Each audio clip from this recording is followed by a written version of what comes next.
बरगढ़ और बलांगीर जिला रेल उपभोक्ता संघर दीर्घदिनर दाबी भुवनेश्वर को सकालुआ ट्रेन एवं नुआदिल्ली को सीधा सड़क ट्रेन सुविधा जोगाइबा पई प्रथम पर्यायर उभय स्टेशन रे 11/1/2024 तारिख दिन सकाल 10 घंटारू 1 घंटा पर्यंत धारणा प्रदर्शन करा जायतिला। रेल लाइन दोहरीकरण पर एही दाबिद्वय पूरण करा जाय परिबो बोली प्रथमे अधिकारी माने कहउतिले। परे एठारे रक्षणाबेक्षणर अभाव दर्शाई प्रथम दाबी पूरण हेबा नै नास्तिबाचक सूचना दैथिले।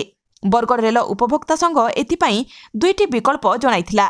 प्रथमटी संबलपुर पुरी इंटरसिटी को 2 रे विशिष्ट करी पुरी रे रक्षणाबेक्षण करी बलांगीर पर्यंत संप्रसारण करिबा एवं द्वितीय रे बलांगीर रु एक नूतन ट्रेन कटक देई भुवनेश्वर पर्यंत चलाइबा।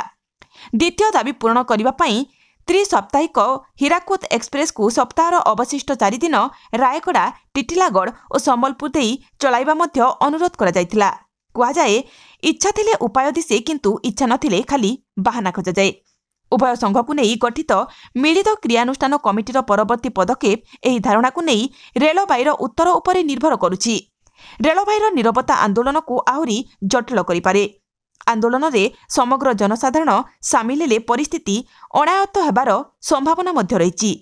आजिर धारणा कार्यक्रम रे प्रदीप देवता, कृष्णचंद्र पंडा, सरदार प्रीतम सिंह, कमल जोशी, गोपाल चंद्र दास, किशोर कुमार रथ, अभय कुमार भोई, अभिजित प्रतिहार, गोविंद दास, अच्युतानंद बारिक, मलय महांती, तुलसी चरण दास, सत्यनारायण पंडा, देवी पट्टनायक, उद्धव बेहरा, लकी मिरवानी, विष्णु धानुका, प्रफुल्ल नंद, अनिल अग्रवाल प्रमुख अंशग्रहण करी निज वक्तव्य उपस्थापन करथिले।